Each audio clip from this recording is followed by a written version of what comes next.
गीत के राधे भाई लिखल की हम गेलिए अपन YouTube channel Julie Jha official ओइ चैनल पर गीत अपलोड अछि।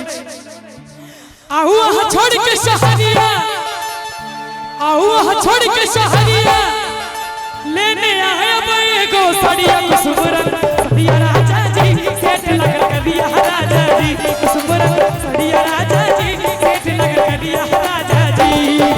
आहू आहा छोड़ के शहरिया, आहू आहा छोड़ के शहरिया लेने आए अब एगो सड़िया कुसुमरन सड़िया राजा जी सेठ लगल करिया राजा जी कुसुमरन सड़िया राजा जी सेठ लगल करिया राजा जी।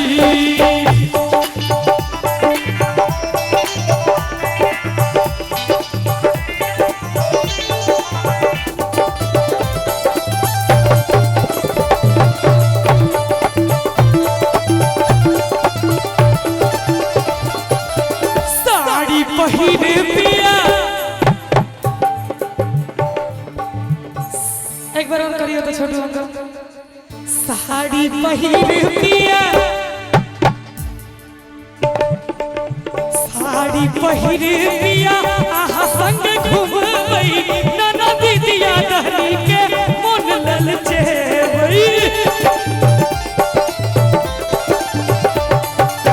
साड़ी पहिर पिया आहा संग घूमबई नाना दीदिया दहली के मन ललचेबई।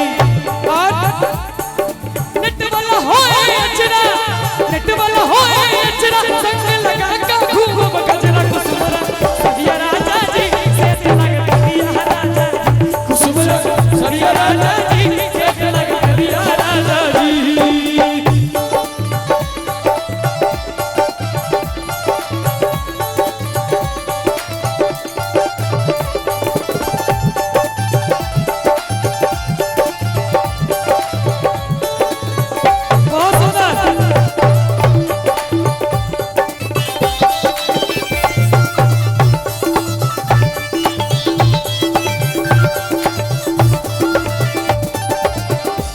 चीज चीज पिया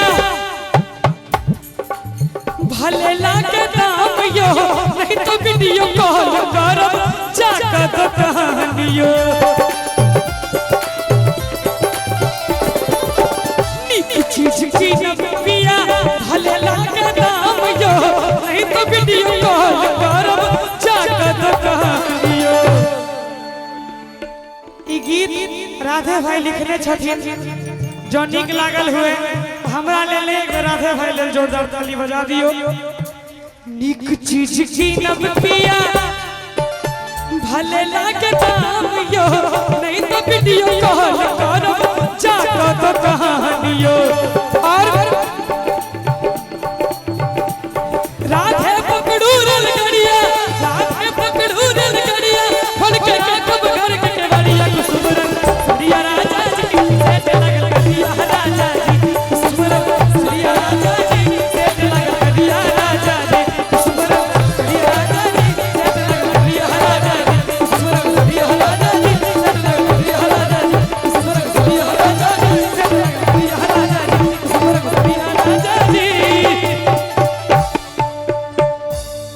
सेठ लगल करिया राजा जी। जूली